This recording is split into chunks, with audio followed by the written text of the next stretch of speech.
आप देख रहे हैं हरियाणा न्यूज 24, जहां हर खबर मिले सच के साथ। नमस्कार, स्वागत है आपका हरियाणा न्यूज 24 पे। मैं हूं मुन्ना लांबा, मेरे सहयोगी प्रिंस लांबा के साथ।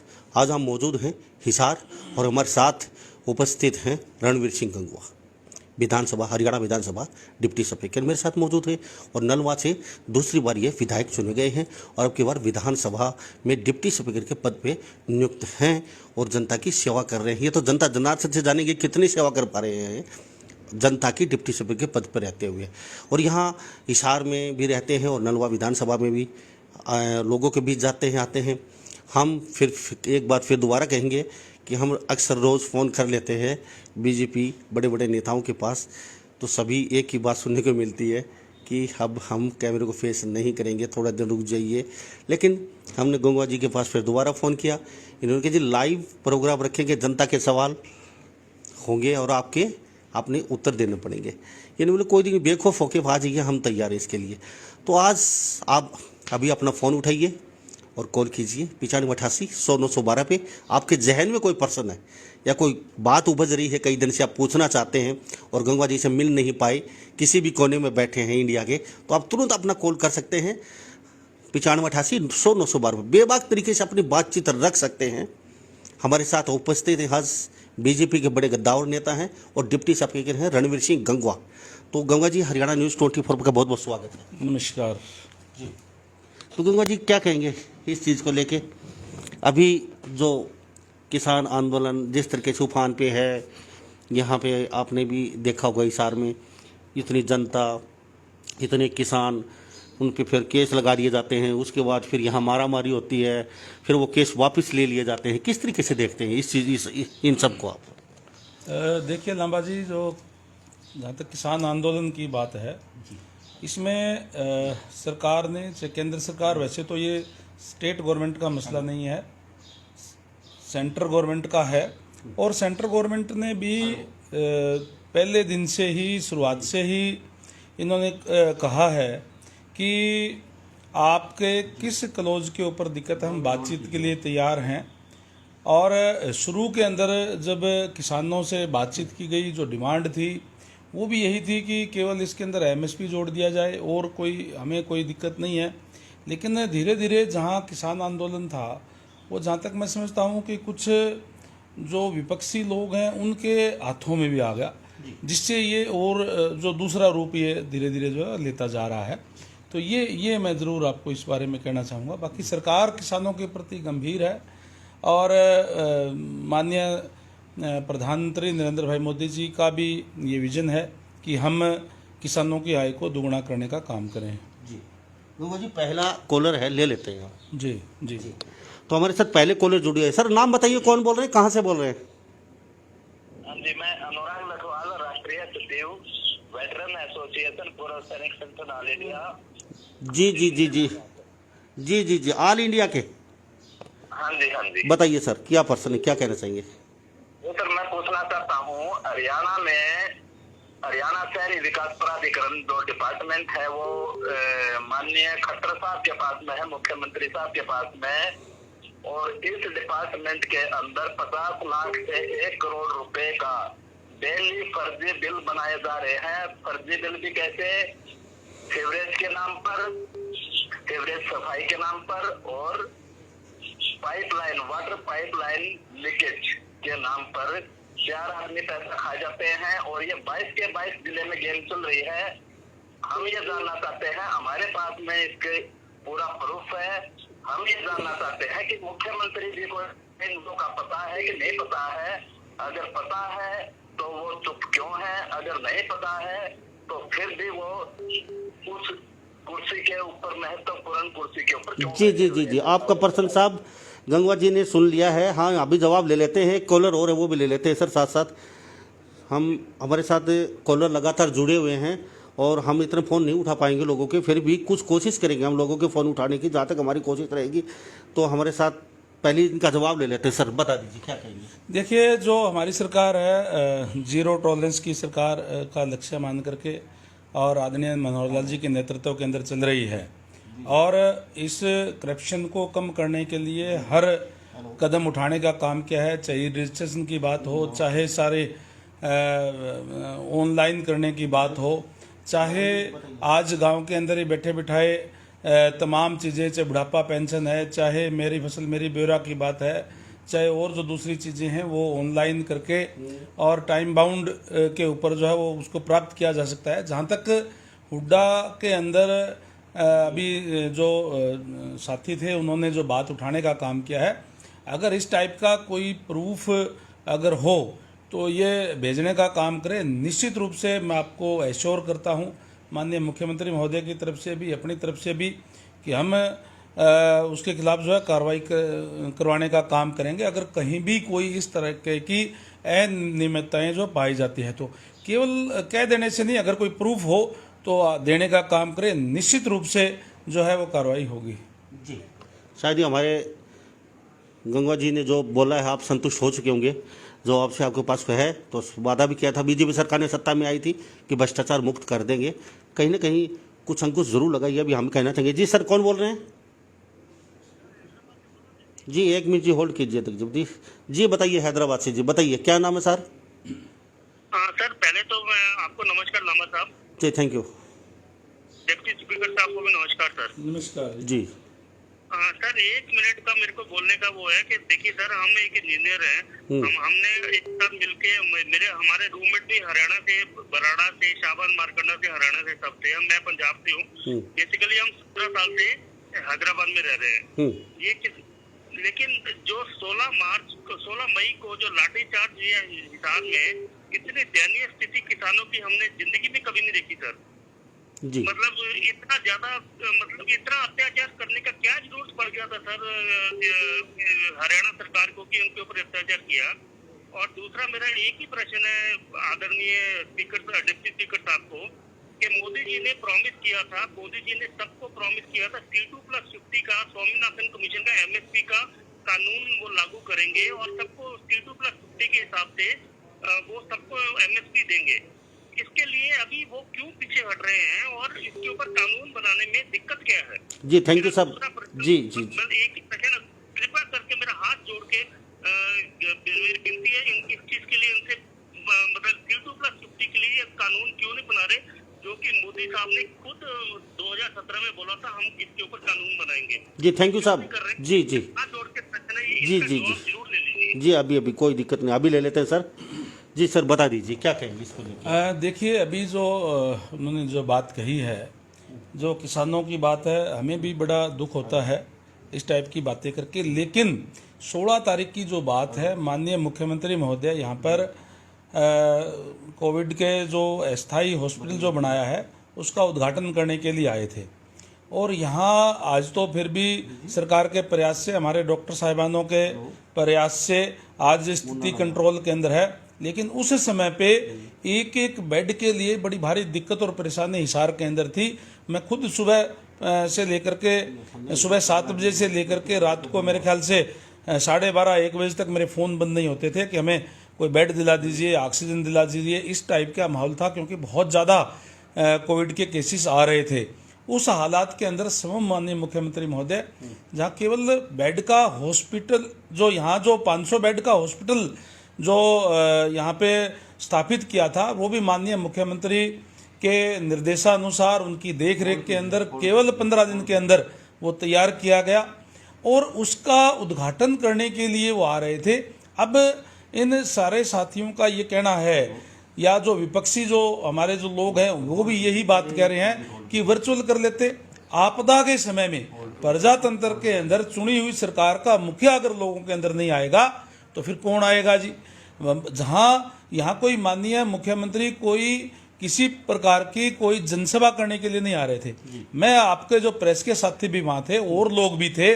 मैं आपको बता दूं कि केवल 4 तो हम विधायक थे, जिसमें एक मैं था डिप्टी स्पीकर, एक अनूप जी जो माननीय मंत्री हैं हरियाणा सरकार के अंदर, और विनोद भ्याणा जी MLA हैं हांसी से, कमल गुप्ता जी जो हिसार के हमारे MLA हैं, उनके अलावा एक हमारे जिला के अध्यक्ष थे। इन लोगों के अलावा कोई भी पार्टी पदाधिकारी या आम लोगों को नहीं बुलाया गया था। केवल जो उस दिन, क्योंकि हॉस्पिटल शुरू हुआ था, मेडिकल स्टाफ के लोग और पैरामेडिकल के जो लोग जो हैं जिन्होंने वहाँ ज्वाइन किया था, तकरीबन 200 से ऊपर वो लोग थे। बाकी एडमिनिस्ट्रेशन के जो लोग थे जिनको माननीय मुख्यमंत्री महोदय ने डायरेक्शंस देनी थी, उनको निर्देश देने थे, डॉक्टर्स को भी, और जो डॉक्टर राउंड द क्लॉक जो लगे हुए थे जो लोगों की सेवा करने के लिए, उसको जब सरकार का मुखिया आकर के उनको अगर थपकी देने का काम करता है, उनका हौसला अफजाई करने का काम देता है, तो उनको भी जो है वो अच्छा लगता है। वहीं अगर माननीय मुख्यमंत्री महोदय अगर वहीं से करते तो फिर आज ये लोग यूं कहते कि देखिए कि सरकार कहाँ पे है, सरकार लोगों के बीच में नहीं आ रही। आपदा के समय पे अगर स्टेट का हेड लोगों के बीच में आता है तो लोगों को भी यूं लगता है कि सरकार हमारे बीच में है, वो कार्य कर रही है। ये करने के लिए आए थे, और उसके अंदर भी इस टाइप का कोविड के टाइम पे इतनी भीड़ का इकट्ठा हो जाना, ये आना, ये मैं कह रहा हूं कि मैंने पहले भी कहा है कि हमारे जो भोले भाले किसान हैं उनको कहीं न कहीं जो विपक्षी जो लोग हैं वो और जो कुछ समभू लीडर है उन्होंने इनको एक तरीके से बहकाने का काम किया, इन्होंने इनको लाने का काम किया। और वो भी माननीय मुख्यमंत्री महोदय 11:30 बजे वहाँ से उद्घाटन करके चले गए थे। उसके बाद में हॉस्पिटल पे एकदम से यूं आना, ये निंदनीय बात है। और उसको रोकने के लिए, लॉ एंड ऑर्डर मेंटेन रखने के लिए जो है वो प्रशासन अपने कदम उठाने का काम करता है। अभी जो दूसरी बात इन्होंने एमएसपी की बात कही, जो हैदराबाद से जो साथी बोल रहे थे, नाम मुझे ध्यान नहीं उनका क्या है, तो उन्होंने जो एमएसपी की बात कही और उन्होंने कहा कि माननीय मुख्यमंत्री महोदय ने वायदा किया था। जो ये तमाम चीज़ें करने के लिए ही माननीय जो आज भारतीय जनता पार्टी की सरकार है नरेंद्र भाई मोदी जी के नेतृत्व में, वो ये बिल लेकर के आई है किसानों को हितों के अंदर ही। ये एमएसपी की बात इन्होंने जो कही थी, उनको सरकार ने मान लिया था कि हाँ एमएसपी जारी रहेगी, कोई दिक्कत नहीं है, मंडियां यूं क्यों रहेगी। एक और ऑप्शन दिया है कि अगर आप जैसे एज इट इज यहाँ ले जाना चाहे यहाँ कर ले, दूसरा ऑप्शन और लोगों के लिए, और कहीं जो बाहर भी ले जाना चाहे तो ले जा सकते हैं। तो उसमें किसी को दिक्कत नहीं होनी चाहिए। और फिर भी अगर कहीं इसमें कोई दिक्कत है, कोई परेशानी है, तो सरकार की तरफ से भी बड़े खुले मन से ये कहा गया है कि आप यूं बताइए कि किस क्लोज पे आपको दिक्कत है। वो क्लोज की बात ना करके एक ही बात की रट लगा करके कि नहीं हमें तो ये बिल वापसी चाहिए, तो इस तरीके से जिद्दी नहीं। मैं हाथ जोड़ करके आपके चैनल के माध्यम से भी किसान भाइयों से भी अपील करना चाहूंगा और उनको बता देना चाहता हूं कि मैं पहले किसान हूं, उसके बाद में राजनीतिज्ञ हूं। मेरा अगर कोई घर चलता है तो वो भी मेरे खेत से आए हुए अनाज से जो है वो चलता है। तो किसान विरोधी नहीं है, मोदी साहब किसान के पक्ष में है। किसान की, क्योंकि आज जो सिस्टम है, या तो हम यूं कह दें कि आज का जो हमारा जो चल रहा है जो सिस्टम, उसे किसान मालो माल है, उसको किसी बदलाव की जरूरत ही नहीं है। एक तरफ हम कह रहे हैं कि किसान कर्ज के नीचे दबा हुआ है, किसान की हालत ठीक नहीं है, और मैं भी मानता हूं कि किसान की हालत ठीक नहीं है। उसमें बदलाव लाने के लिए कुछ ना कुछ तो हमें जो करना पड़ेगा। एमएसपी की गारंटी माननीय प्रधानमंत्री जी ने भी floor of the house parliament के अंदर देने का काम किया। जब पार्लियामेंट के अंदर कोई भी स्टेटमेंट जो होती है, चाहे प्रधानमंत्री की हो चाहे मंत्री की हो, वो ऑन द रिकॉर्ड जो होती है और उस पर जो है सरकार को अमल करना पड़ता है। जी जी। अगला कॉलर हमारे साथ काफी देर से जुड़े हुए। जी नाम बताइए साहब, कौन बोल रहे हैं? सर मेरा नाम राजेश कुमार है। जी कहाँ से बोल रहे हैं? मैं नरवाना से बोल रहा हूँ सर। जी बता दीजिए राजेश कुमार जी, क्या आपका प्रश्न है? आज हमारे साथ रणवीर सिंह गंगवा हैं, हरियाणा विधानसभा डिप्टी स्पीकर हैं, आपके सवालों के कटघरे में खड़े हैं। आपके सवाल होंगे, कहते हैं कि बीजेपी वाले खाली सुनाते हैं हमेशा, कभी किसी की सुनते नहीं है। तो आज आपकी सुनने के लिए रणवीर सिंह गंगवा डिप्टी स्पीकर तैयार बैठे हैं हमारे मंच पे। आप सुना सकते हैं, क्या सुनाना चाहते हैं? सर जी मैं पूछना चाहता हूँ सर जी, चलो ये तो चलता रहता है कि हम ये करने के लिए तैयार है, वो चलो वो तो चलते रहते हैं, कैप्सूल जो भी दे रखे हैं। जी बता दीजिए। अभी साहब ने एक बात बहुत अच्छी बोली थी कि यहाँ किसान आंदोलन है, जो ये सेंट्रल गवर्नमेंट का रोल है, इसमें स्टेट गवर्नमेंट का कोई रोल नहीं है। जी बिल्कुल बहुत अच्छी बात है, स्टेट गवर्नमेंट का है भी नहीं है जी। तो 26 नवंबर को ऐसी क्या नौबत आ गई थी कि स्टेट को खड्डे उखाड़ने पड़े रोड के ऊपर जी। स्टेट गवर्नमेंट का इसमें तो रोल ही नहीं था कोई, ना स्टेट में वो क्रोज कर रहे थे, दिल्ली जा रहे थे, अपने पंजाब के थे, चाहे पंजाब वाले। आपका प्रश्न हो चुका साहब? हाँ सर, भाई ये पूछना चाहता हूँ तो इनको क्या नौबत आई थी खड्डे खोदने की? चलो थैंक यू साहब, थैंक यू साहब, थैंक यू। अगला हम कॉलर ले लेते हैं। अभी आप थोड़ा सा आपका प्रश्न अभी ले लेते हैं। काफ़ी कॉलर मेरे साथ बने हुए हैं, तो हमारे साथ लगातार फ़ोन पर फ़ोन आ रहे हैं, तो हम अगला कॉलर ले लेते हैं जी। नाम, हाँ नाम बताइए जी, कौन बोल रहे हैं, कौन सा बोल सर, रहे हैं? मैं राजीव शर्मा बात कर रहा हूँ, न्यूज 24 से बात कर रहे हैं। जी बताइए सर। सर, मैं अभी लाइव देख रहा था, स्पीकर रणबीर गंगवा जी आपसे जी जी जी जी हमारे live चले हुए हैं। जी सर, नाम बताइए ना सर। मेरा नाम राजीव जी, पर्सन बताइए अपना। सर, मेरा पर्सन ये है, मैं गंगवा सर जी से एक बात पूछना चाहता हूँ कि सब कुछ खोल दिया आपने, पर जिम जिम क्यों नहीं खोल रहे हो आप लोग? जिम क्यों नहीं खोले, ये भी आपका ले लेते हैं राजीव जी, बहुत अच्छा पर्सन। जो लोग जिम करे हुए बैठे हैं, उनका बेचारा गुजारा कैसे चलेगा सर? जी जी जी जी कोई नहीं। और ये जो हमारे वर्ग के जैसे युवा हैं, तो हम जैसे कुछ अपना फिटनेस के लिए कर, तो वही हमारा एक वो है। तो आप गंगवा सर जी से मेरी एक रिक्वेस्ट है कि कृपया करके जिम एक टाइम खुलवा दीजिए, मॉर्निंग में खुलवा दीजिए। और जी जैसे पिछली बार अभी किया था कि 30 बंदे से ज्यादा नहीं होंगे, तो आप वो जी रूटीन जी बनवा जी जी दीजिए। जी जी सरकार तो सर, ये जी सबका रोजगार जी देख के जी चलो जी ना, सबका। राजीव जी सरकार का पहला एजेंडा भी होता है करो योग रहो निरोग जी। अगला कॉलर हम जी ले सर। लेते हैं जी। राजीव जी दो कॉलर हमारे साथ, दो पर्सन हो चुके हैं सर आपके लिए, और साथ साथ एक पर्सन और ले लेते हैं आप कहें तो, क्योंकि कॉलर ज्यादा हैं जी। नाम बताइए सर, कौन बोल रहे हैं? हेलो लामा साहब, नमस्कार। नमस्कार सर, नाम बताइए। प्रदेश अध्यक्ष जगबीर कसोला बोल रहा जी, चरखी दादरी से। जी भारतीय किसान यूनियन के प्रदेश अध्यक्ष जी जी BKU जी। सर बताइए। गंगवा साहब से हमारी एक प्रश्न है जी बताइए। कि प्रदेश के अंदर कोई कानून व्यवस्था नाम की चीज है या नहीं है? जी जिस प्रकार से जो एक ही प्रदेश और देश के अंदर जहां बॉर्डरों के अंदर किसान प्रदर्शन कर रहे आज बड़ी संख्या में, जी धरने प्रदर्शन चल रहे सभी टोल टैक्सों पे। जी प्रदेश के अंदर काफी जगह है, बड़ी संख्या में किसान धरने दे रहे हैं। जी मुख्यमंत्री और सरकार के नुमाइंदे बड़ी बड़ी रैलियां और जैसे ये क्या है उद्घाटन कर समारोह कर रहे हैं। जी और फिर कहीं पे किसान अगर प्रदर्शन करते हैं तो उनके ऊपर ये लॉकडाउन उल्लंघन है या नहीं है? जी क्योंकि एक प्रदेश के अंदर दो धाराएं कैसे लगा रखी हैं? एक जगह तो 144 का उल्लंघन में 5 आदमी भी इकट्ठे नहीं हो सकते, जबकि बड़े धरने प्रदर्शन चल रहे हैं।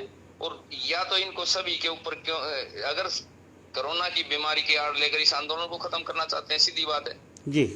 चलो थैंक यू सब। प्रदेश के अंदर जैसे चरखी दादरी के जो हालात हैं, आज यहाँ एक पुलिस अधीक्षक अपनी मन मर्जी कर रहा। जी अगर कोई लगाम है, झूठे मुकदमे दर्ज करके किसानों को फंसाया जा रहा है, तो इनसे मेरा सवाल है कि प्रदेश के अंदर गृह मंत्री कोशिश करता है पुलिस प्रशासन पर लगाम लगाने की, लेकिन उसको बदनाम करने के लिए कुछ पुलिस अधीक्षक इस प्रकार की गतिविधि अपना रहे हैं। जी इनके जगबीर जी। ऊपर कौन कंट्रोल करेगा? इसके लिए जिम्मेदार कौन बनेगा? जी जगबीर जी, थैंक यू साहब हमारे साथ बातचीत के लिए। आपका अभी ले लेते हैं आपका पर्सन सर। ये एक कॉलर और ले लेते हैं, काफ़ी कॉलर हमारे साथ बने हुए हैं।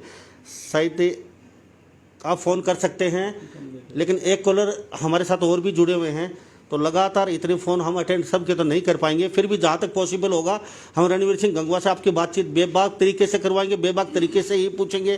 तो हमारे साथ सर पहले हम बाद में लेते हैं, फिर भूल जाएंगे। पहले तो जगबीर सिंह का ले लेते हैं, उसके बाद ये राजीव जी शर्मा जी उनके जिम का ले लेते हैं। तो सर क्या कहेंगे इस पर? मैं जगबीर जी जो चरखी दादरी से बोल रहे थे, भारतीय किसान यूनियन के प्रदेश अध्यक्ष हैं। मैं जगबीर जी से निवेदन करना चाहूँगा। वैसे तो मैंने पहले इस प्रश्न का जवाब दे दिया था। मैं एक बात कहना चाहूँगा जगबीर जी, आप मुझे, मैंने जो हिसार की बात आपने कही कि उद्घाटन कर रहे हैं, उद्घाटन के अंदर, हिसार के अंदर मैं अगर बात करूँ तो मैंने पहले भी कह दिया कि यहाँ पे केवल 4 तो 2 मैं एक डिप्टी स्पीकर, एक हमारे जो मंत्री थे अनूप जी, और 2 हमारे विधायक कमल गुप्ता और विनोद भ्याणा जी, और एक पार्टी का अध्यक्ष। 5 लोगों के अलावा कोई एक भी आदमी आप बताने का काम करें कि माननीय मुख्यमंत्री के प्रोग्राम के अंदर आम आदमी अगर कोई वहां आया हो। मैंने जैसे बताया कि वहां यहाँ पे बेड की इतनी मारामारी हो रही थी, बहुत ज्यादा।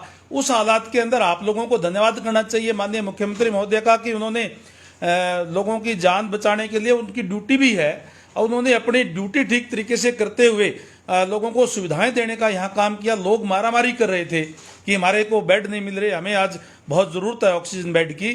तो उस हालात के अंदर वो आए थे। केवल जो प्रशासन के लोग हैं उनको डायरेक्शन देने के लिए कि किस तरीके से आगे करना है, वहीं जो हमारे जो डॉक्टर साहिबान है उनको उनका हौसला बढ़ाने के लिए उनके बीच में आए थे और उनको अपनी डायरेक्शन देने के लिए आए थे।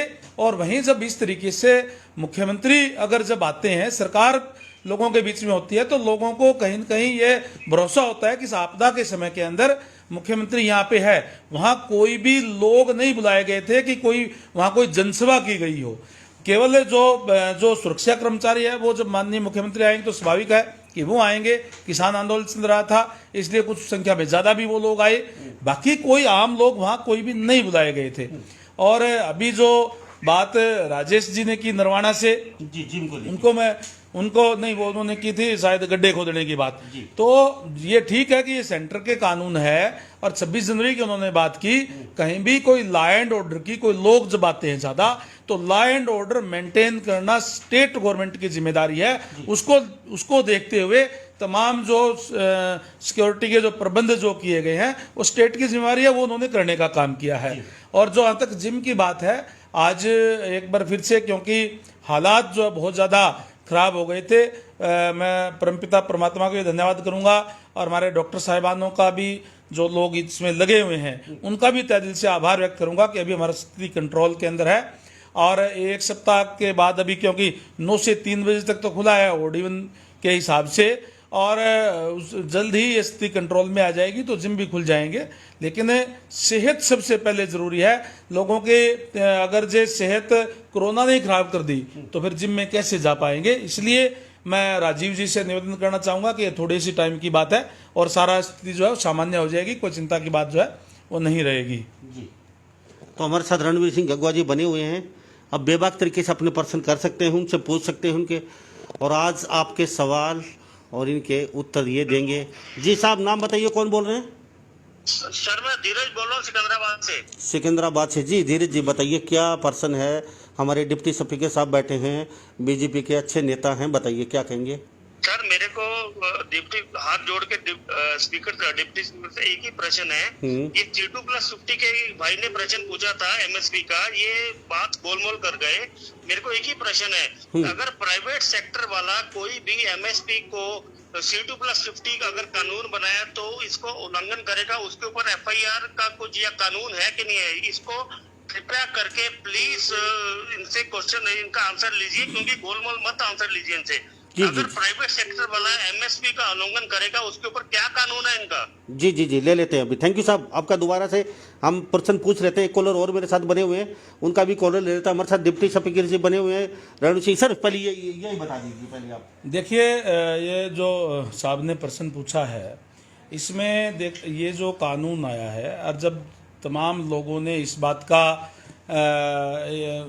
ये जो है समर्थन किया कि एमएसपी रहनी चाहिए, और सरकार ने भी जब ये कह दिया कि एमएसपी रहेगी, तो मुझे ये बताइए कि जब एमएसपी पे सरकार खरीद रही है और इससे नीचे कोई खरीदेगा तो उसको किसान देगा क्यों? उसको कोई नहीं देगा। जब किसान तो जब देगा ना जब उसकी कोई फसल खरीदेगा नहीं। किसान आज अगर मैं बात करूं, पिछले सीजन की बात करूं, तो जो सरसों जो बिकी है वो एमएसपी से ऊपर बिकी है, तो मार्केट में लोगों ने बेची है ना, लोगों आम प्राइवेट लोगों को बेची, सरकार को थोड़ी दी एमएसपी के ऊपर। जब ऊपर बिकेगी, कोई ऊपर लेगा तो ही प्राइवेट को मिलेगी, और एमएसपी से नीचे अगर कोई दाम लगाएगा तो फिर निश्चित रूप से उसको थोड़ी देगा। फिर उसको बात तो दूसरा ऑप्शन है हमारे पास कि हम अपना जो है सरकार को दे सकते हैं, सरकार की जिम्मेदारी है, और मंडियों के अंदर उसकी खरीद होगी, अपना रजिस्ट्रेशन कराएं और उस रजिस्ट्रेशन के तहत जो है वो सरकार उनकी खरीद करेगी। सरकार ने बार बार ये कहा है कि हम निश्चित रूप से एमएसपी हमारी जारी रहेगी और एमएसपी पे हम खरीद जारी रखेंगे, इसमें कोई किसी को शक नहीं होना चाहिए। और हिंदुस्तान जैसे देश के अंदर जहां प्रजातंत्र का राज है, उसके अंदर एमएसपी समाप्त हो ही नहीं सकती, क्योंकि लोगों के अंदर जाना है, लोगों के द्वारा चुनी सरकार है और लोगों के अंदर फिर वोट लेने के लिए जाना है। तो वो किस तरीके से संभव है कि जो बात कहेगी उसको इम्प्लीमेंट नहीं होगी? जी जी साहब, नाम बताइए। अगले कॉलर हमारे साथ जुड़े हुए, नाम बताइए सर, कौन बोल रहे हैं? हेलो, शायद आवाज नहीं है। जी नाम बताइए साहब, कौन बोल रहे हैं? नमस्कार सर, मुलाजिम मैं आपके महेंद्रगढ़ से बोल रहा हूँ। जी बताइए सर, गंगवा जी से ये पूछो कि जी नाम बताइए, कौन बोल रहे हैं? सुंदर सिंह बोल रहा हूँ जी। सुंदर सिंह जी महेंद्रगढ़ से। बताइए जी गंगवा जी से क्या प्रश्न है? सर ये पूछे कि मैं एक युवा हूँ, ये इन्होंने कितनी भर्तियां दी हैं जी?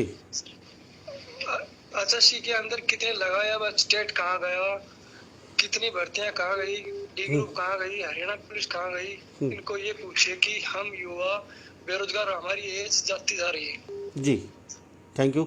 आपका अभी क्वेश्चन ले लेते हैं सर। जी सर क्या कहेंगे इसको लेके? एक पर्सन और ले लेते हैं, काफ़ी कॉलेज। जी नाम बताइए सर, कौन कौन बोल रहे हैं? हेलो जी नाम बताइए, नाम बताइए। नाम मेरा सुखबीर है जी, गांव देवास है, हल्का तोशाम, जिला भिवानी से बोल रहा हूँ सर। जी जगबीर जी बताइए। मेरे पिताजी की हत्या कर दी गई थी, 7 महीने हो गए, जी अभी तक कोई गिरफ्तारी नहीं है साहब। 2 अपने आप हुए थे और ये 8 भगोड़े खुलेआम घूम रहे हैं और मेरे को जान से मारने की धमकी दे रहे हैं। जी कोई नहीं है। और आप आपकी सरकार है साहब, बढ़िया सरकार है। जी जी जी ये अंदर कराओ जी, मेरे को जान माल का खतरा है। जी थैंक यू साहब। आपका पर्सन ये भी ले लेते हैं साथ साथ, कोई नहीं है। और मेरा मुकदमा नंबर 556 है सर। थैंक यू साहब। ठीक है जी, धर्मवीर सांसद के पास जाना चाहिए आपको, फिर भी हम ले लेते हैं आपका पर्सन। ना जी। जी गंगा जी क्या कहेंगे? देखिए, जो सुंदर सिंह जी ने प्रश्न पूछा है युवाओं के बारे में, इसके लिए तो युवा साथियों को विशेष रूप से जो पढ़ने वाले हैं उनको माननीय मुख्यमंत्री महोदय का इस बात के लिए धन्यवाद करना चाहिए कि उन्होंने मेरिट पे आधार पर नौकरियां देने का काम किया है। चाहे वो HCS की भर्तियां हो, चाहे SSC की भर्तियां हो, क्लर्क की भर्तियां हो। अभी भी रिजल्ट जो है ALM के, LDC के, अभी जो तुरंत ही अभी रिजल्ट आए हैं उसके अंदर लगे हैं। पीछे क्लर्क के जो रिजल्ट आए थे, और प्योर की प्योर मेरिट के ऊपर करने का काम किया है। जहां जो भी इंटरव्यू को क्लास 3 और क्लास 4 के अंदर इंटरव्यू को समाप्त करके उन लोगों के साथ अन्याय को समाप्त करने का काम किया है, जो लोग जिनकी राजनीतिक पहुंच होती थी या जो पैसा दे करके जो है अपने इंटरव्यू के अंदर नंबर फालतू लगवा करके जो मेरिट को दरकिनार कर दिया करते थे। आज जो चाहे जो पढ़ने वाला जो बच्चा है, चाहे वो बिल्कुल गरीब घर से है और उसकी कहीं कोई सरपंच तक भी अगर पहुंच नहीं है, तो भी वो मेरिट के अंदर आकर के उसको नौकरी मिल रही है। और जो अब तक, क्योंकि पहले जो पिछले राज्य के अंदर केवल और केवल सिफारिश से, पॉलिटिकल सिफारिश से और पैसे से सरेआम नौकरी मिलती थी, इसलिए जो वंचित रह गए थे लोग, जो जिन घरों के अंदर आज कोई सरकारी नौकरी नहीं है, उनको 5 नंबर एक्स्ट्रा रखे गए हैं ताकि उन घरों तक भी जो है सरकारी नौकरी का लाभ पहुंच सके। इस तरीके की व्यवस्था हमारी सरकार ने करने का काम किया है। और सबको आज कोई भी ये कहने वाला नहीं है कि इसने वोट दिया ये हमारी पार्टी के साथ जुड़ा हुआ है या नहीं जुड़ा हुआ है। चाहे कोई भी हो, किसी की भी पार्टी को वोट दिया हो, अगर वो बच्चा मेरिट में है, अगर बच्चा वो होशियार है, तो निश्चित रूप से उसको नौकरी मिलेगी। इसको कहीं धक्के खाने की जरूरत नहीं है, ना ही किसी को कोई पैसे देने की जरूरत है। जी जी हमारे साथ अगले कॉलर बने हैं। जी नाम बताइए साहब, कौन बोल रहे हैं? प्रवीण कुमार बोल रहा हूँ जी, कहाँ से बोल रहे हैं? जी जोजू कला से। जी बताइए क्या है आपका पर्सन? सर मैं माननीय स्पीकर महोदय से एक रिक्वेस्ट करना चाहता हूँ, क्या ये सदन के अंदर कार्रवाई करवा के हमारे जो सरकारी कर्मचारी हैं हरियाणा सरकार के, उन पुरानी पेंशन का मुद्दा उठाएंगे और पुरानी पेंशन को बहाल करवाएंगे। जी आपका पर्सन हो चुका मान्यवर। जी थैंक यू साहब बातचीत के लिए आपका।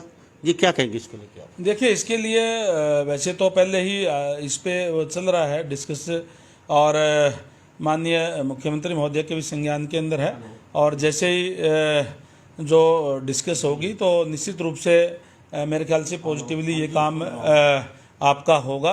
फिर भी अगर कोई बात है, कहीं भी कोई इस टाइप की आपको ज्ञापन कोई बाय पोस्ट भी अगर मेरे पास से भेजेंगे, तो मैं भी आप लोगों की बात को देखते हुए आपकी रिकमेंडेशन माननीय मुख्यमंत्री महोदय को, सरकार को हमजा करने का काम करेंगे।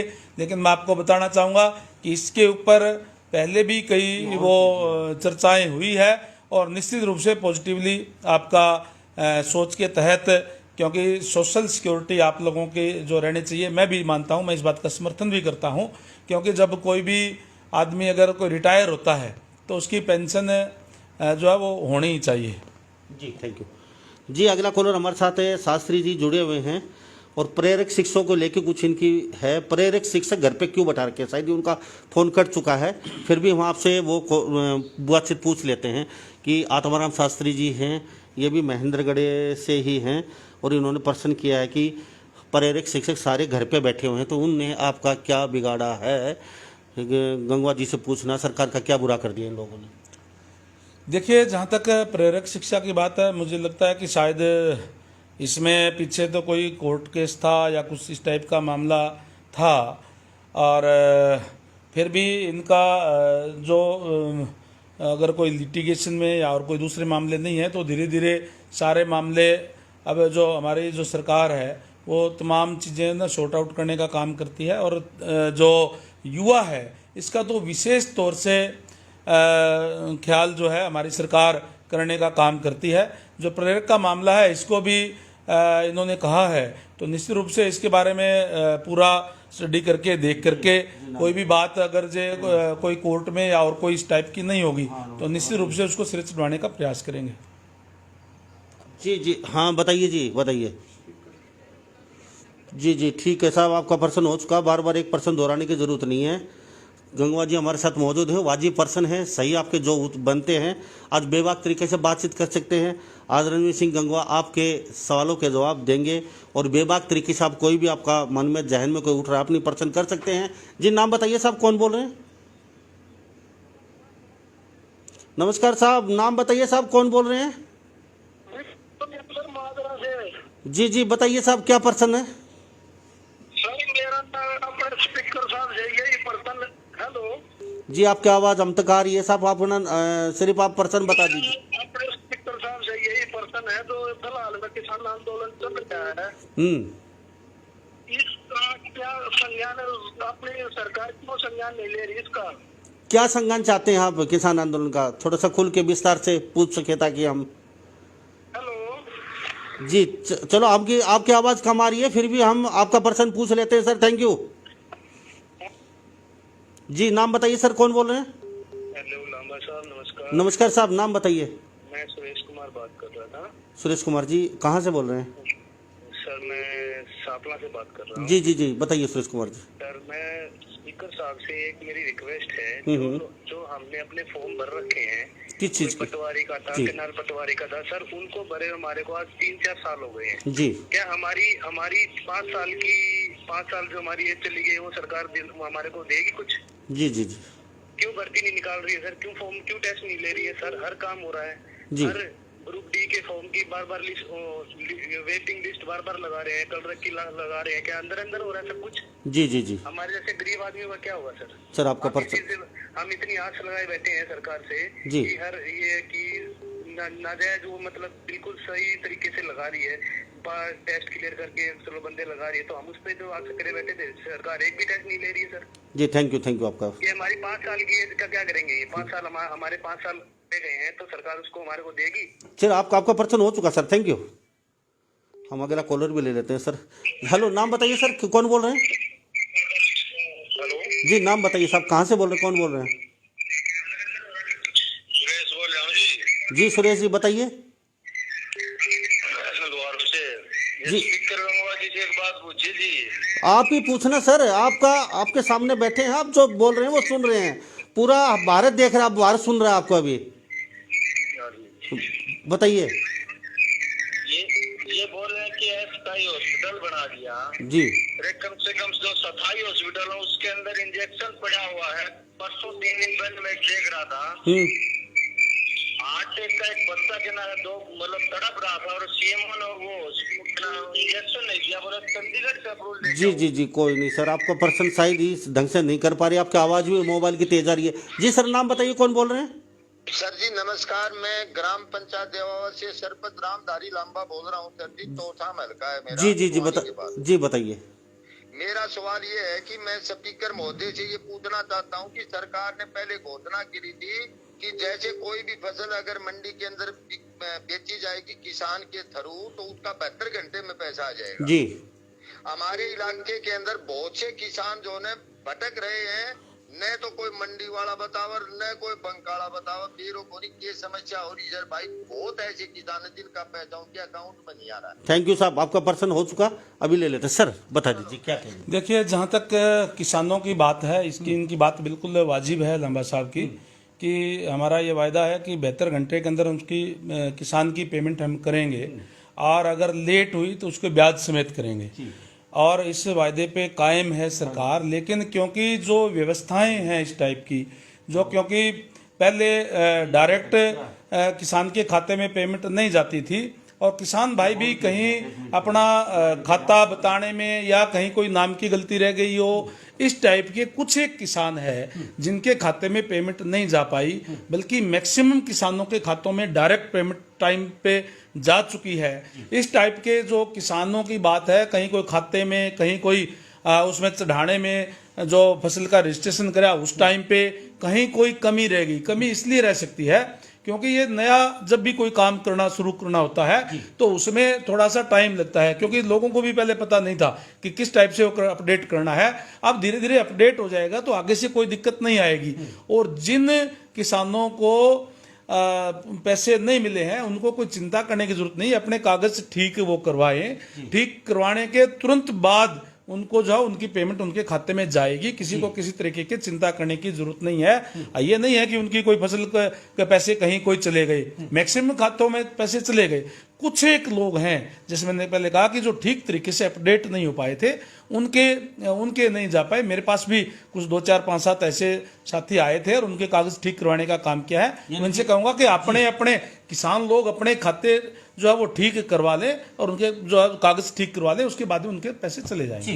जब वो सब व्यवस्था बनाने में थोड़ा सा समय लगता है, और नहीं हम घर बसाते हैं तो हर चीज चाहिए पड़ती है, तो व्यवस्था काफी। और अब आप अपने वादे पे अब अड़िंग है कि हम ब्याज समेत देंगे, हमने वादा किया था, तो उस पर आप अभी तैयार हैं, मुकर नहीं रहे हैं। आपके पैसे अगर लेट होते हैं तो सर अगले क्यों था, लेकिन पर्सन तो कुछ नहीं, फिर भी ले लेते हैं। आपकी सरकार किसान आंदोलन चल रहा है तो क्या कर रही है, मतलब उनका कहने का मतलब सही समझ नहीं, लेकिन फिर भी जहाँ तक मैं समझ पाया हूँ कि किसान आंदोलन को, किसानों को शांत करने के लिए, शायद उनका पर्सन ये होगा जो भाई सुन रहे हैं, क्या कदम उठा रही है, किसानों को शांत क्यों नहीं कर पा रही आपकी सरकार, और किस तरीके से शांत कर पाएगी?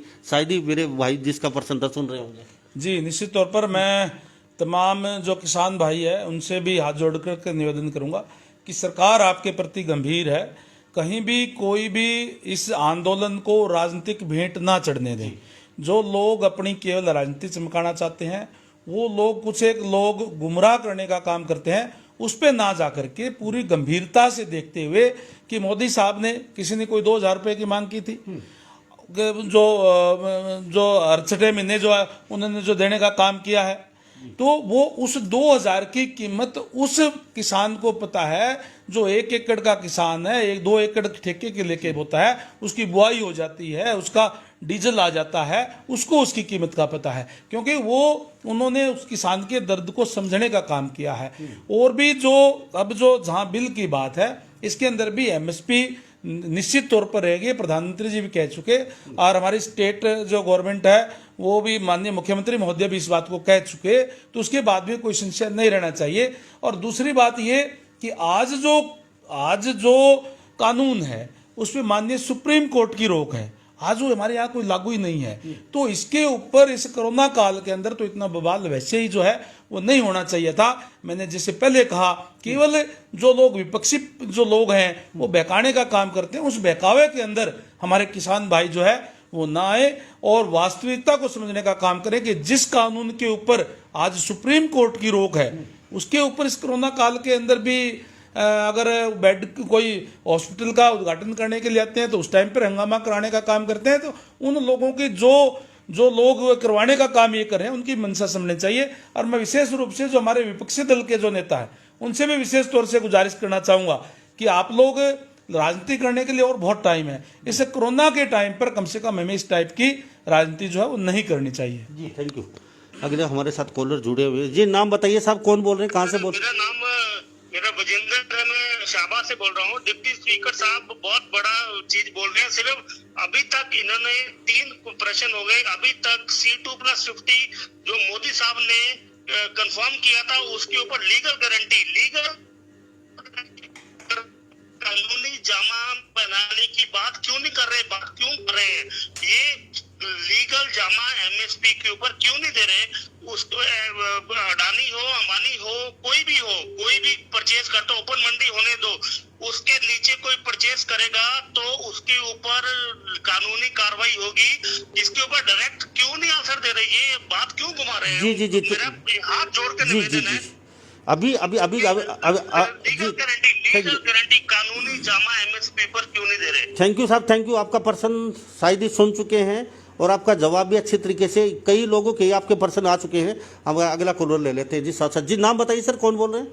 नमस्कार जी, संजय नाम है, नारनौल से हूँ जी। जी संजय जी बताइए, क्या क्या क्या क्या, क्या कहना मेरा चाहते सवाल रणबीर गंगवा साहब से है कि जिस प्रकार आज आप हरियाणा की जनता पर जाति ढा रहे हो, इसका बदला ज्यादा समय दूर नहीं है, 2024 दूर नहीं है, राज आनी जानी चीज है, जनता जी पे पड़ेगी गामा में। जी आज पर्सन बताइए, वो सही है जी, पर्सन बताइए। सारा गुस्सा आज रणवीर सिंह गंगवा के बीजेपी का, सारा गुस्सा रणवीर सिंह डिप्टी स्पीकर गंगवा जी के ऊपर ही उतारेंगे क्या आप सारी जनता आज? गंगवा साहब से बताओ कि ये दुष्यंत खट्टर तो 4 साल के हैं। जी जी वाजिब पर्सन नहीं था भाई का, इसलिए हमने फोन काटना पड़ा जी। देखिए मैं फिर एक बात ये कहना चाहूँगा कि जो मेरे जो मित्र हैं जो शायद शाहबाद से बोल रहे थे, मैं ये कहना चाहूँगा कि जब ऑप्शन आपके पास है तो फिर कम में क्यों बेचेंगे और कम में कौन उनको देगा और क्यों वो लेंगे और किस लिए देंगे उनको?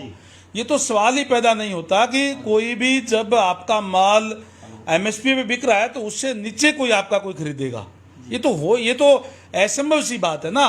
तो जब या तो अगर एमएसपी बंद हो, एमएसपी पे सरकार ना खरीदे, तब ये प्रश्न खड़ा होता है कि एमएसपी पे अगर सरकार तो खरीद नहीं रही और हम माल बेचेंगे कहाँ? अगर कोई कम बेचेगा तो हम उसको फिर कैसे देंगे? एमएसपी पे या उससे ऊपर ही कोई दूसरा ग्राहक खरीदेगा तो ही तो आप अपना माल उसको देंगे, अदरवाइज उसको देंगे क्यों? इसलिए उसके ऊपर कोई कानून की और की बनाने की कोई बात ही नहीं। और जब एक बात आ गई, जो हमारे जो जितने भी हमारे जो किसान संगठन है, उनसे भी जब सरकार बातचीत करने के लिए तैयार है तो आप लोग उसके अंदर आप ये नाम जुड़वाएं ना, इसमें ऐड करवाएं, इसके अंदर बिल के अंदर आप ये बताने की, ये कहने की बजाय कि बिल वापसी लें, ये आप अगर कोई चीज ऐड करवाना चाहते हैं तो ऐड भी वो की जा सकती है, सरकार से बात करी जा सकती है। केवल और केवल ये बात अगर हम इसी बात पे अड़ गए, नहीं हमें तो केवल बिल वापसी करना है, तो फिर ये बातें किस तरीके से उस बिल के अंदर आ पाएगी? जी तो हमारे साथ रणवीर सिंह गंगवा बने हुए हैं, बीजेपी के अच्छे नेता हैं, और आप पर्सन कर सकते हैं बेबाक तरीके से अपने, लेकिन पर्सन वाजिब हो वो ही पर्सन कर सकते हैं। अनाप शनाप बात करके, समय 1 घंटे का है आपके पास, लगभग भी समय बीत चुका है और हमारे साथ कॉलर ज़्यादा हैं तो आपके पर्सन ले नहीं पाएंगे। वाजिब पर्सन है, मुद्दे की बात है, वो कर सकते हैं बेबाक तरीके से। जी साहब नाम बताइए, कौन बोल रहे हैं? सतीश बोल रहा हूँ तो गिराए गाँव से। गिराए गांव से। सतीश जी बताइए क्या पर्सन आपका? पर्सन ये बोल रहे हैं ना, मंडियों में भाव ठीक है, एमएसपी दे रहे हैं, एमएसपी से कम रेट पे नहीं लेते। बिहार में मंडियों का क्या हाल है अभी फिलहाल करंट में? देखो आप, कोई रेट नहीं है, पूंजीपति जो लोग है वो खरीद रहे हैं, कोई 800 में, कोई 1200 में, कोई रेट ही नहीं है मंडी में फिलहाल। अभी मंडी में तो अभी हाल में गेहूं थी जो अडानी के गोदाम में भेजी गई, वहाँ पे लेके जाओ भाई किसान जी। एमएसपी कितने क्यों नहीं दे रही है? जी थैंक यू साहब, आपकी बातचीत हो चुकी जी। एमएसपी की बड़ी मारामारी है, आम आदमी इसी को लेके C2+2 वादा किया था, एमएसपी कानून क्यों नहीं बनाते आप रेट को लेके? मतलब बार बार लगभग लोगों का ये क्वेश्चन आ रहा है। और एक भाई का और भी पर्सन तो आपने लिया नहीं, पीछे पटवारी वगैरह उन्होंने फार्म रखे हैं जो उनके लिए कोई अब तक कोई नौकरी फॉर्म भी भर दिए गए, हम घर पे बैठे हैं तो उनके लिए भी अब तक कुछ नहीं हुआ। किसी भाई का 1% पीछे रह छूट गया तो उसके भी लिए है, तो क्या कहेंगे इन चीज़ों को लेकर? देखिए जहाँ तक एमएसपी की बात है, आप एक बात बताइए, आज आंदोलन हो रहा है वो कहाँ पे हो रहा है? या तो पंजाब के लोग या हरियाणा के लोग। हरियाणा और पंजाब में कहीं कोई एमएसपी की दिक्कत है क्या? कहीं अभी मैंने जैसे पहले कहा कि गेहूं है वो सारी की सारी एमएसपी पे खरीदी गई है, सरसों जो है हमारी एमएसपी से ऊपर बिकी है, तो फिर दिक्कत कहाँ है? और जो दूसरी जो फसलें हैं, चाहे सूरजमुखी है कोई और है, वो तमाम चीज़ें सरकार का ये कमिटमेंट है कि हम एमएसपी पे खरीद करने का काम करेंगे। तो फिर जहाँ तक बात आप बिहार की कर रहे हैं और कर रहे हैं, मैं तो हरियाणा गवर्नमेंट हूँ, हमारी जिम्मेवारी तो हरियाणा के किसानों की है। और मैं एश्योर करना चाहता हूँ और आप लोगों के सामने है जो रिजल्ट है कि हरियाणा में चाहे 7 लगती पंजाब हो, चाहे 7 लगता राजस्थान हो जहाँ कांग्रेस की सरकार है, चाहे और दूसरे स्टेट हों, हमने बाजरा भी खरीदने का काम किया, सरसों भी पिछली बार खरीदने का काम किया, हम गेहूं भी खरीदने का काम कर रहे हैं, हम सूरजमुखी भी खरीद रहे हैं, मूंगफली भी खरीद रहे हैं, कहीं कोई दिक्कत और परेशानी नहीं, मूंग भी खरीदने का काम कर रहे हैं। तो फिर बिना मतलब के जो विपक्षी पार्टियों के धक्के चढ़ करके इस टाइप की बातें करने या इस टाइप के भ्रम में हमारे किसान भाइयों को कतई नहीं आना चाहिए। और जहाँ तक स्टेट गवर्नमेंट की बात है, आपको इस बात का विश्वास निश्चित रूप से हो जाना चाहिए कि सरकार की अच्छी नीति के कारण ही पिछली बार जब सरसों आई थी तो हमने उस टाइम पे कम दाम थे उसके, एमएसपी से काफी कम थे, हमने भरपूर मात्रा में खरीदने का काम किया तो उसी टाइम सरसों के दाम जो है वो बढ़ गए थे। हमारे जो अच्छी नीति के कारण, सरकार की नीति के कारण, सरकार की अच्छी जो उसने खरीद करने के कारण आज एमएसपी से भी ज्यादा रेट के अंदर हमारा हरियाणा के अंदर जो फसलें बिक रही है। जहां बाजरा 1200-1300 रुपए में हमारे साथ लगता जो राजस्थान है उसके अंदर रुड़ रहा था, वहीं हमारी जो सरकार है उन्होंने 2100 रुपए में वो बाजरा खरीद करके हमारे किसान को जो है लाभ पहुंचाने का काम किया। तो इससे ज्यादा प्रूफ आपके पास और क्या हो सकते हैं? जो कांग्रेसी लोग आपको भकाने का काम कर रहे हैं उनके राज के अंदर तो कोई खरीद नहीं रहे, और हम यहाँ पे जो है खरीद करने का काम जो है कर रहे हैं। इसलिए हमारी सरकार जो है किसानों के प्रति गंभीर है और हम किसानों की आय बढ़ाने के लिए हर वो कदम उठाने का काम करेंगे जो किसान के हित में हो। जी और कीजिए सर, नाम बताइए पहले तो, कौन बोल रहे हैं आप? मेरा नाम है सर विक्की कुमार। जी कहाँ से बोल रहे हैं? से सर। जी बताइए क्या पर्सन आपका? मेरा पर्सन ये है सर, अपने हरियाणा के अंदर जैसे धाराएं लगाई जाती है, 144 लगा दिया, कर्फ्यू लगा दिया। ये धाराएं सिर्फ आम आदमी पे काम करते हैं या कोई एमपी एमएलए होता है उस पे भी काम करती हैं या नहीं करती? अगर करती हैं तो फिर मनोहर लाल ने हरिद्वार के अंदर ये प्रोग्राम क्यों किया उद्घाटन का? एक टेम्परेरी हॉस्पिटल का, वो कोई परमानेंट हॉस्पिटल नहीं था। वहाँ पे जाके इतने मतलब लोगों को बहुत सर पड़वाया। जी थैंक यू साहब, आपका पर्सन हो चुका। हम अभी ले लेते हैं, वैसे भारत का कानून सबके लिए बराबर है। अगला कॉलर ले लेते हैं। जी नाम बताइए साहब, कौन बोल रहे हैं? नमस्कार सर जी। जी नाम बताइए। विनय कुमार सर, खिदादरी हरियाणा से। जी जी विनय कुमार जी बताइए। श्रीमान जी, जो अभी किसानों का मुद्दा चल रहा है उसके ऊपर सरकार की क्या प्रतिक्रिया और उसको सुलझाने में क्या कर रहे हैं सर? जी अभी आपका पर्सन बाकी ले लेते हैं, लेकिन कई बार ये जवाब दे चुके हैं, फिर भी ले लेते हैं। थैंक यू साहब हमारे साथ बातचीत के लिए आपका। जी अगला कॉलर सर, नाम बताइए कौन बोल रहे हैं? सर हैदराबाद से बोल रहा हूँ नजदीक। सर मेरा डिप्टी स्पीकर साहब से प्रश्न है जी कि जब कोई प्राइवेट प्लेयर जैसे अडानी अभी फॉर्चून का सरसों का तेल बेच रहा है 224 रुपए पर लीटर, प्राइवेट सेक्टर को तो एमआरपी का कानून है, एमएसपी का कानून किसान को क्यों नहीं है? आप बोल रहे हो कानून बना दो ना। प्राइवेट सेक्टर एमआरपी में बेचते हैं 224 रुपए पर लीटर या आधा लीटर के ऊपर भी। जो अडानी का फॉर्चून का तेल है अभी 224 रुपए रेट पे बिक रहा है। तो आप हमारा मतलब किसान के लिए क्यों नहीं कर रहे हैं? एमएसपी का कानून बनाने में प्रॉब्लम क्या है? जी थैंक यू साहब। सर बता दीजिए क्या कहेंगे। पहले तो हम उस भाई का पर्सन ले लेते हैं जो कह रहे हैं कि अस्थायी हॉस्पिटल के लिए यहाँ क्या आने की ज़रूरत थी, लॉकडाउन का पालन नहीं किया, क्या धाराएं वीआईपी के लिए अलग होती हैं, आम आदमी के लिए अलग होती हैं, लेकिन जहाँ तक भारत का कानून है सबके लिए बराबर है। क्या कहेंगे उसको लेके? उसके बाद इस भाई की बात पे आएंगे, फिर दादरी से एक भाई उसके भी कुछ प्रश्न ले लेते हैं। मैं मेरे मित्र को बताना चाहता हूँ कि धारा 144 है, बिल्कुल ठीक बात कही आपने, सबके लिए है। लेकिन धारा 144 के अंदर किस हालात के अंदर वो लगी है, किस आपदा के समय के ऊपर लगी है, उस आपदा का प्रबंधन प्रशासन के लोग करेंगे या नहीं, उस आपदा की दूर करने के लिए सरकार कदम उठाएगी या घर में बैठ जाएगी, ये आम लोगों पे या आप यूं कह लीजिए कि जो इससे कनेक्टेड नहीं है उन लोगों के लिए है। आप यूं थोड़ी कहते हैं कि धारा 144 है और बड़ा हॉस्पिटल है उसके अंदर 200 डॉक्टर क्यों है जी? तो ये कोई प्रश्न है क्या? इस टाइप के प्रश्न की बजाय मैं मेरे मित्र से ये कहना चाहूँगा, हाथ जोड़ के निवेदन करना चाहूँगा कि आप मामले की गंभीरता को समझने का काम करें। केवल और केवल विपक्षी लोगों की भाषा ना बोलें, अपनी बात, अपना दिमाग यूज करके तमाम बातें करें। हम जवाबदार हैं इस बात के लिए अगर वहाँ पे आम लोगों को बुलाया गया हो तो। अगर वहाँ पे मैंने ये कहा चैलेंज के साथ कि माननीय मुख्यमंत्री महोदय हिसार के अंदर आए, उनके साथ 4 तो एमएलए, जिनमें 2 मंत्री थे, 2 एमएलए और 1 जिला का अध्यक्ष, 5 लोगों के अलावा आप एक सिंगल आदमी भी आप बता दें कि आम लोगों में से मुख्यमंत्री महोदय आए और किसी पदाधिकारी को बुलाया गया हो, कोई आम लोगों को बुलाया गया हो। मंत्री हैं, मुख्यमंत्री हैं, प्रशासन के लोग हैं, ये आपदा के समय के ऊपर प्रशासन के साथ मिल करके बातचीत भी करेंगे, डायरेक्शन भी देंगे और इस स्थिति को संभालने का काम भी करेंगे। इसलिए आप अगर कोई प्रशासन बैठ करके डॉक्टर साहिबान, अगर कोई डॉक्टर, उस दिन 500 बेड का हॉस्पिटल है और 225 डॉक्टरों ने, डॉक्टर केवल डॉक्टर से नहीं, डॉक्टर और पैरामेडिकल स्टाफ भी, वहां सिक्योरिटी वाले भी, उन लोगों ने भी वहां ज्वाइन करने का काम किया, तो उनके ऊपर वो धाराएं लागू नहीं होती। वो लोग आपकी सेवा के अंदर है ताकि आपकी सेहत का ख्याल रख के वो आपका इलाज कर सकें। उसको आप भीड़ नहीं कह सकते, उसको आप कोई जनसभा नहीं कह सकते।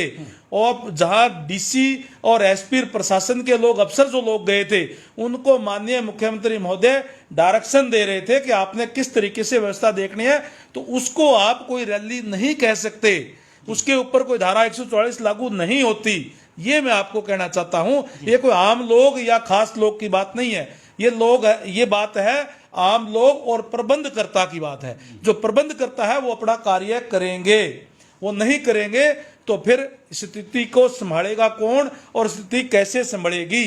वहां कोई उस दिन कोई आंदोलन करना जरूरी नहीं था, वो तो आंदोलन, और वो आंदोलन उस कानून के लिए जिस कानून के ऊपर सुप्रीम कोर्ट की रोक है। इस बात को क्यों नहीं आप समझने का काम करें। सुप्रीम कोर्ट ने जब उसके ऊपर एक कमेटी भी बना दी कि किसान की कमेटी भी, और वो जो तय करेंगे उसके बाद ये लागू होंगे, तो अभी तो लागू ही नहीं है, वो जो कानून लागू ही नहीं है जी। तो इसमें, और वो भी लागू भी नहीं है, और उस कानून ने तो ऑप्शन आपको दिया है, या ये आपकी मर्जी, आप किसी भी साइड जो है वो जा सकते हैं। तो ये इसका मामला तो ये था।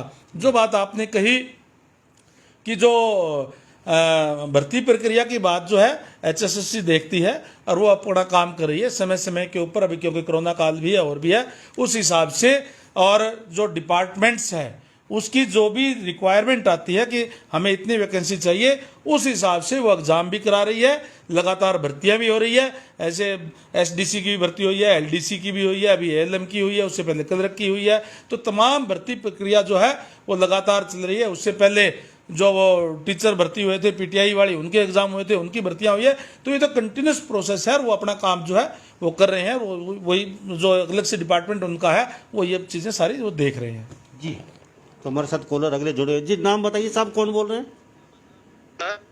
मैं राजीव बात कर रहा हूँ। मैंने अभी स्पीकर साहब की सुनी है कि वो कह रहे हैं कि HSC भर्ती देखती है जी। तो भर्ती जो हमारा, जैसे हमने फॉर्म भर रखे हैं, सब इंस्पेक्टर का भर रखा है, आपकी सरकार ने फॉर्म निकाले थे, वो हमने भरे थे, कैनाल पटवारी के भरे थे, सब चीज के भरे थे हमने फॉर्म। तो आप वो हमारी जो एज फैक्टर है वो हमारी एज चली गई है, इतने साल से हमारे को फॉर्म भरे हुए हो गए। तो स्पीकर साहब मैं आपसे ये पूछना चाहता हूँ, जो हमारी 5 साल की एज चली गई है तो वो एज आप वापस दिला देंगे हमारे को? नहीं, कुछ राहत तो सरकार देगी अगर ज्यादा हो चुका है तो, ऐसी बात नहीं है। आप लांबा साहब, आप भी ये उठाइए ना कि 5 साल हमारे 5 साल खराब हो चुके हैं, तो ये सरकार 5 साल दे देगी हमारे को? जी, आपका पर्सन अभी मैं गंगा जी से पूछ लेते हैं। ये जवाब पूछना कि गंगा जी तो कह रहे हैं कि HSC देखती है, वो देखती है। जी, अगले कॉलर मेरे साथ जुड़े हैं जी। नाम बताइए साहब, कौन बोल रहे हैं? सर मैं अश्विनी बोल रहा हूँ। अश्विनी जी, कहाँ से बोल रहे हैं? दिल्ली से बोल रहा हूँ जी। अश्विनी जी बताइए क्या है? मैं सर से ये पूछना चाहता हूँ कि सर बार बार बोल रहे हैं कि सुप्रीम कोर्ट का स्टे है उन पे, वो अभी लागू नहीं है। तो मैं कह रहा हूँ अगर ये साथ साथ ये भी बोल रहे हैं कि ये कानून बहुत ही अच्छे हैं, तो सरकार सुप्रीम कोर्ट में ही रिव्यू पिटीशन क्यों नहीं डालती इन अच्छे कानूनों को लागू करने के लिए, ताकि किसानों की आय दुगनी हो सके। और फिर इतने ही बुरे हैं ये, तो फिर इनको रद्द क्यों नहीं करते? या तो अच्छे हो सकते हैं कानून या बुरे हो सकते हैं, तो अच्छे हैं तो सरकार इनको लागू करने के लिए सुप्रीम कोर्ट में ही रिव्यू पिटीशन क्यों नहीं डालती कि इन कानूनों को सही ठहरा जाए। और सुप्रीम कोर्ट की कमेटी ने जब सरकार को अपने अमेंडमेंट दे दिए तो उन अमेंडमेंट्स को लागू क्यों नहीं कर रही? तो ये किसानों को क्यों बार बार मतलब बीच में छोड़ा जा रहा है? ये नकारा क्यों जा रहा है इनको? ये मतलब है ही नहीं इस दुनिया के या फिर इस देश के वासी। जी, थैंक यू। मैं ये पूछना चाह रहा हूँ। अच्छा पर्सन आपका अभी ले लेते। थैंक यू बातचीत के लिए जी। नाम बताइए साहब, कौन बोल रहे हैं? सर बराड़ा से सुखदयाल बोल रहा हूँ सर। जी सुखदयाल जी बताइए।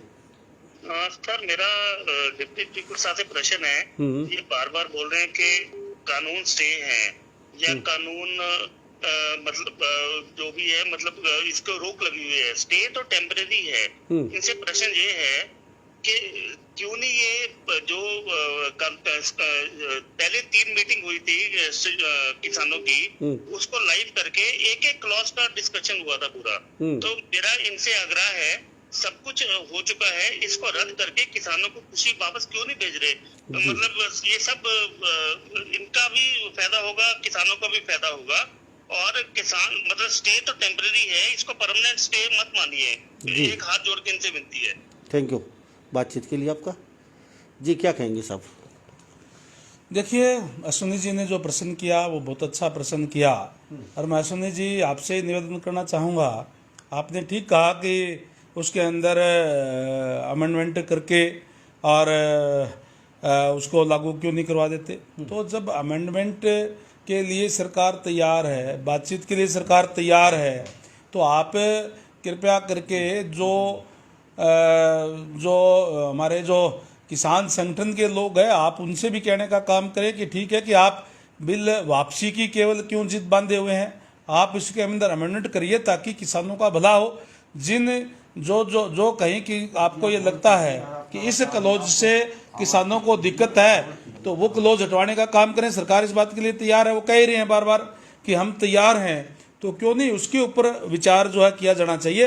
वैसे तो क्योंकि मैंने पहले जैसे कहा कि सेंट्रल गवर्नमेंट का ये कोई स्टेट का मसला नहीं है, फिर भी क्योंकि सेंट्रल गवर्नमेंट की तरफ से भी बार बार बयान आ ही रहे हैं कि हम जिस भी क्लोज के ऊपर किसानों को कोई दिक्कत है तो वो क्लोज हम हटाने के लिए तैयार हैं।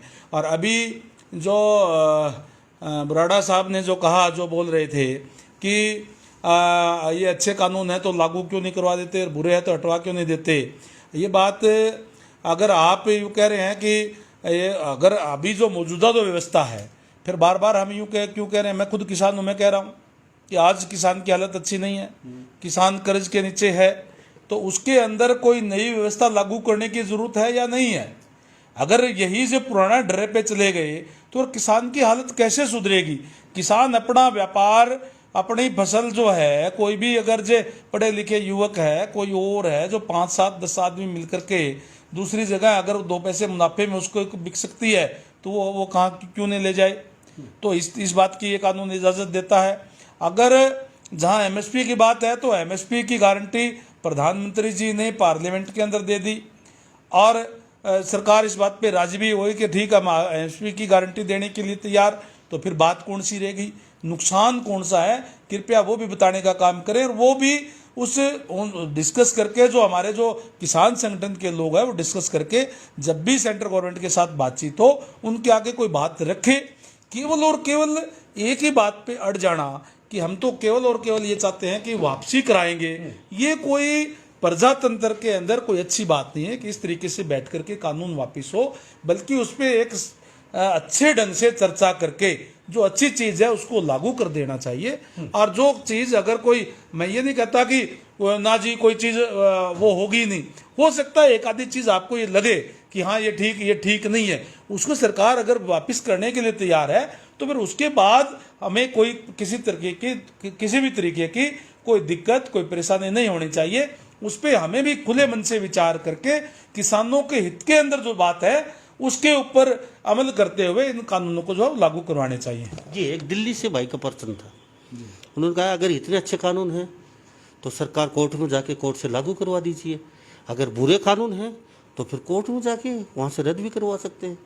तो आप कोर्ट में क्यों नहीं जाती सरकार, मतलब वहाँ सारा लेके वहाँ करवा दीजिए, अच्छे हैं या बुरे हैं। तो देखिए, अगर जहाँ तक कोर्ट की बात है तो कोर्ट तो अपना काम अपने तरीके से करेगा। माननीय सुप्रीम कोर्ट के अंदर स्टे है और वो जो है उसके अंदर किसी का दखल नहीं होता। कोर्ट का एक अपना है, वो इंडिपेंडेंट बॉडी है, अपने हिसाब से वो कार्य करेगी, वो इसको रद्द करेगी या इसको लागू करेगी या नहीं करेगी या क्या करेगी, इसमें क्या अमेंडमेंट करेगी, वो तो जब मामला कोर्ट में चलेगा तो कोर्ट अपने हिसाब से देखेगी। लेकिन जिस तरीके से कोर्ट ने भी एक सजेशन दिया है कि किसानों की कमेटी बना करके सरकार के साथ मिल करके दोबारा इस पर चर्चा करके उसमें अमेंडमेंट किए जा सकते हैं, तो उस बात पे हमारे किसान संगठन को भी इस बात पे राजी होना चाहिए कि किसानों के हित के अंदर कदम उठा करके इनको हम लागू करें ताकि किसान की दशा जो है वो सुधरे। जी, थैंक यू। हमारे साथ कॉलर अगले बने हुए सर, बोल ले लेते हैं। जी, नाम बताइए, कौन बोल रहे हैं, कहाँ से बोल रहे हैं? सर मैं भंवरलाल दूत चूरू राजस्थान से बोल रहा जी। हूँ। मैं सबसे पूछना चाहता हूँ कि जब देश का अन्नदाता चाहता ही नहीं कि 3 काले कानून लागू है, तो सरकार को और हमारे माननीय सम्मानीय आदरणीय प्रधानमंत्री जी को किसान की मांगों को ध्यान में रखते हुए उनके साथ वार्तालाप करके इन 3 काले कानून को हटाने पे वार्ता करनी चाहिए। जी बाबूलाल जी, थैंक यू।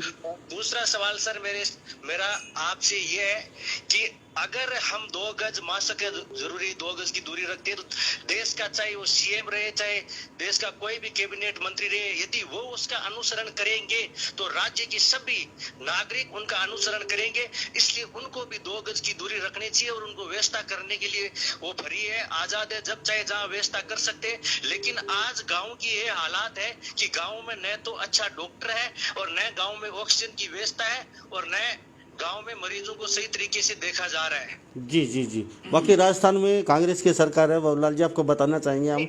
बिल्कुल सर, मैं पूरे देश की बात कर रहा हूँ। हम भारतवासी है, पूरा देश ही हमारा है। जी जी, सरकार किसी की भी रहे, लेकिन जनता का ख्याल रखना राज्य सरकार और केंद्र सरकार दोनों का दायित्व बनता है, उनकी नैतिक जिम्मेदारी बनती है। जी जी जी, इस समय कोरोना जो भयंकर रूप में चला हुआ है, कानून से जरूरी कोरोना थैंक यू साहब। ध्यान में रखते हुए किसानों के 3 जो काले कानून है उनको वापस लेना चाहिए। जी थैंक यू जी। अगला कॉलर मिले जी, नाम बताइए साहब, कौन बोल रहे हैं? जी रणबीर बोल रहे हैं जी, रणबीर जी कहाँ से बोल रहे हैं? दादरी से बोल रहे हैं जी सर, थोड़ी सी आवाज़ कम कीजिए अपनी, आप मोबाइल की अपनी, वो हम बोल रहे हैं वो आवाज़ हमें सुनाई दे रही है आपकी। गंगवा साहब से हमारा सवाल है जी जी, कि गंगवा साहब डिप्टी स्पीकर साहब कह रहे हैं कि भाई कानून अच्छे हैं, आमदनी 2 गुनी होगी। जी, अगर मैं गंगवा साहब से एक साफ सफाई जवाब दे रहा हूँ, जिसके लिए कानून बनाया वो मना कर रहे हैं नहीं बनाना। ठीक है। आप गंगवा साहब खाना खाने के लिए मैं कह रहा हूँ खाना खा लो, गंगवा साहब बहुत अच्छा है, जी, तो कह रहे हैं कि नहीं भाई वो तो मना कर रहे हैं, उनको भूख ही नहीं है। जी, फिर मैं कहता हूँ कि सलाद ले लो, सलाद के साथ खा लो, बहुत अच्छा है, यानी अमाइंडमेंट कर लो। जी, फिर भी कह रहे हैं कि भाई हम नहीं, हमें नहीं, मुझे तो नहीं खाना, भूख नहीं है। जी, आपका पर्सन समझ चुके सर। अगली बात नहीं पर्सन तो जो बात का जवाब है उनकी बात का जवाब देना चाहता हूँ मैं। जी जी, उसके बाद कहा जाता है आपको दूध परोस देते हैं, खा लो। जी, तो जबरदस्ती क्यों देना चाहते हैं? जिसको भूख नहीं है वो भूख वाला मांग करेगा कि मुझे ये चीज चाहिए। जी जी जी, बिल्कुल क्यों बिल्कुल, थोपे जा रहे हैं, उसका जवाब दें। थैंक यू साहब। अगला कॉलर भी ले लेते हैं साहब, 2 कॉलर एक जैसे ही पर्सन है दोनों भाई के इनके। और अगला कॉलर जी, नाम बताइए कौन बोल रहे हैं? हाँ जी सर, मैं अश्वनी बोल रहा हूँ। जी, कहाँ से बोल रहे हैं? हाँ जी, मैं दिल्ली से बोल रहा हूँ सर। अश्विनी, आपका पर्सन हो चुका है सर। एक क्वेश्चन और है मेरा। जी। मेरा ये क्वेश्चन है कि अभी किसान संगठनों ने अपनी साइड से पॉजिटिव दिखाई कि प्रधानमंत्री जी को लेटर लिखा बातचीत करने के लिए। जी, पहले प्रधानमंत्री जी ने भी बोला है कि मैं सिर्फ 1 कुल दूरी पे हूँ। 1 कुल दूरी पे, तो ठीक अब है। सरकार ना तो बातचीत करने के लिए आगे आ रही, ना ही सुप्रीम कोर्ट में जाके इस पे को हटवा रही। सरकार बातचीत के लिए तैयार है, हम आपको बताना चाहेंगे सरकार फिलहाल बातचीत के लिए तैयार है, रास्ते खुलने हैं। कृषि मंत्री तोमर जी ने बाकायदा प्रेस कॉन्फ्रेंस में बोला है कि हम बातचीत के लिए फिर दोबारा से तैयार हैं, संवाद करने के लिए किसानों के साथ। तो अब तक किसानों की तरफ से कोई प्रतिक्रिया नहीं आई है। जी जी, थैंक यू जी। हेलो सर, बताइए। हाँ जी, नमस्कार जी, मेरा नाम है जी, बताइए साहब, कौन बोल रहे हैं, कहाँ से बोल रहे हैं? भिवानी जी बोल रहे हैं प्रीतम जी। प्रीतम जी, क्या बताइए? मेरा नाम है जी। ये मंत्री जी साथ में आपके? जी जी, मंत्री जी को ये होना, ये बिल तो वापसी हो जाए, वो जाए, इनको ये कर दो ना कि ये मुआवजा वगैरह भी होता है, ये भी करते हो ना, इनका वो जाए टंटा मिटा है। जी, मुआवजा किस चीज का? ये मिलता है, आधा मिला है, जिस तरह बीमा करे जाए, क्लेम कंपनी बीमा लें जी, प्रीमियम ले, कहीं मिल जाता है, कहीं नहीं मिलता। एक किसान के पड़ोस में हो जाती है 100% है जी, कुछ नहीं होता। बहुत अच्छी बात है आपका। अभी हम पर्सन ले लेते हैं, ये काफ़ी विकट समस्या बनी है, हरियाणा की समस्या है और हमारे साथ आज डिप्टी स्पीकर हैं ये पर्सन, हम भी अपनी तरफ से पूछना चाहेंगे। एक किसान नहीं, सैकड़ों किसानों की समस्या है। सर क्या कहेंगे? पहले तो 2 किसान मिले जुले थे, एक दादरी के एक भाई का, कि हम खाना नहीं चाहते, अमेंडमेंट लेके ये दूध के साथ ये सब्जी अच्छी है, तो ज़बरदस्ती हम खाना नहीं चाहते। भगत सिंह का भी यही है कि ज़बरदस्ती थोप क्यों रहे हैं, हम लेना ही नहीं चाहते इस कानून को, तो अब हमारे पीछे क्यों पड़े हो? नहीं, आप ले लीजिए, अच्छा है, अच्छा है, अच्छा है। मैं जो दादरी के भाई बोल रहे थे और एक राजस्थान के और राजस्थान के जो बोल रहे थे, उनसे ये कहना चाहूँगा कि कानून सेंट्रल गवर्नमेंट ने बनाए हैं और पूरे देश के लिए बनाए हैं। आप बोल रहे हैं ठीक बात है, लेकिन कितने लोग बोल रहे हैं, उसका क्या पैमाना है, उसका आंकलन कैसे किया जाए। इसका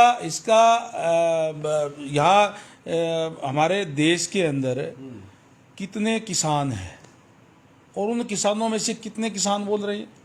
ये तो जो मामला है वो जो है हमारे यहाँ हरियाणा और पंजाब के अंदर है, ये बोल रहे हैं। और वो भी जैसे मैंने पहले कहा कि जितने किसान भाई जो आ रही हैं वो तो कहीं न कहीं भ्रम की स्थिति उनके सामने ला दी गई, इसलिए आ रहे हैं। और कोई भी चीज़ जब हरित क्रांति की बात आई थी तब भी लोगों ने विरोध किया था, तो इसका मतलब हरित क्रांति ना लाते। आज जहाँ हमारे मुझे याद है जब हम छोटे छोटे होते थे तो बाहर से हम घर में बोलते थे ऑस्ट्रेलियन गेहूँ है ये बोला, वो हम वहाँ से लाते थे। तो कोई भी चीज़ का सुधार तो किया जाता है। और जब एक तरफ हम कह रहे हैं कि आज हालात किसान के अच्छे नहीं है तो उसको सुधारने के लिए सरकार को कदम उठाती है। ये ठीक है कि कहीं कोई अगर क्लोज कोई गलत है तो उसके अंदर बैठ करके मंथन करके और उसको सुधारना चाहिए। ये कोई मतलब नहीं है कि कोई खाना नहीं चाहता जी, सलाद नहीं लेना चाहता, नहीं दूध नहीं पीना चाहता जी। ये तो केवल आप बोल रहे हैं मेरे मित्र, लेकिन कितने लोग बोल रहे हैं, आपका ये बात भी तो है। आप कहने का मतलब ये है जितने लोग कह रहे खराब है उससे ज्यादा लोग अच्छे बताने वाले, अच्छे भी बताने वाले तो लोग तो हैं। तो इसलिए इसके अंदर जो चीज़ ठीक नहीं लगती या जो ठीक नहीं है, कोई भी चीज़ हम बनाते हैं। जैसे आपने अभी कहा कि कुछ किसानों की जो बात आई भी अभी तक पेमेंट डायरेक्ट नहीं आई, क्योंकि हमने एक नई व्यवस्था लागू की। नई व्यवस्था में कहीं न कहीं कोई खामी भी आ जाती है, उस खामी को हम दूर कर लेते हैं, अगले बार उसको ठीक कर लेते हैं, पंजीकरण ठीक करा लेते हैं, खाता नंबर हमारा सही दे देते हैं, आगे हमें कोई दिक्कत नहीं आएगी। तो कोई भी कानून जब बनता है तो मैं ये नहीं कहता भी कोई भी आदमी 100% परफेक्ट होता है, कहीं न कहीं हो सकता है कोई कमी रह जाती है। तो उस कमी को जब सरकार बातचीत करने के लिए तैयार है, जब उसको दूर करने के लिए तैयार है, तो इस तरफ हमें जाना चाहिए कि इस पर बातचीत करके, इसका विचार करके और जो चीज़ गलत है उसको हटा करके जो सही चीज़ उसको लागू करके और उसको एक अच्छी तरीके से लागू करें ताकि किसानों की दशा इसको जो है ना वो सुधरे। जी, तो आपके जो कॉलर हैं हमारे साथ लगातार आए हुए हैं और हम सब के कॉल नहीं उठा पाएंगे। अगर इस तरीके से घंटा एक का प्रोग्राम था, 1 घंटा हो चुका है, फिर भी मेरे भाई काफ़ी रह चुके हैं, कई मिस कॉल हैं, कोई लगातार कॉल आ रहे हैं। हम फिर कभी अगले कल या परसों किसी बड़े और अच्छे बीजेपी के नेता के साथ फिर दोबारा से जोड़ेंगे। आपके जो बाकी किसी के पर्सन हैं वो ज़रूर लेंगे, क्योंकि सब मैं भी जानना चाहता हूँ, लोगों की कुछ प्रतिक्रिया हैं। जैसे आपके जो नेता हैं, मैं फिर कहूँगा जैसे आपने कहा ठीक है हम लाइव लेंगे और लोगों के पर्सन ले लेंगे। आपके नेता मैं पर्सनली मैं नाम नहीं लूँगा, मैं 5-5 4-4 बार फ़ोन कर चुका हूँ लगभग सभी बीजेपी नेताओं के पास। कुछ रह गए होंगे लेकिन वो कैमरा को फेस नहीं करना है, वो सिर्फ एक ही बात बोलते हैं, हम किसी पर्टिकुलर नाम क्यों लें, नहीं माहौल गर्म है, नहीं ये पता नहीं क्या हो जाएगा, नहीं हम तो कैमरे के सामने अभी फिलहाल नहीं आना चाहते। तो ये अगर संवाद नहीं करेंगे, किसानों के साथ बातचीत नहीं करेंगे, तो जैसे किसी भी जरिए से, तो फिर मामला कैसे सुलझ पाएगा। निश्चित रूप से प्रजातंत्र है, प्रजातंत्र के अंदर लोग हमें चुन करके भेजते हैं और लोगों के प्रश्नों के भी, लोगों की कोई भी बात है तो उसकी हमारी जवाबदेही बनती है और खुले मन से हमें बातचीत करनी भी है और हम करते भी रहते हैं।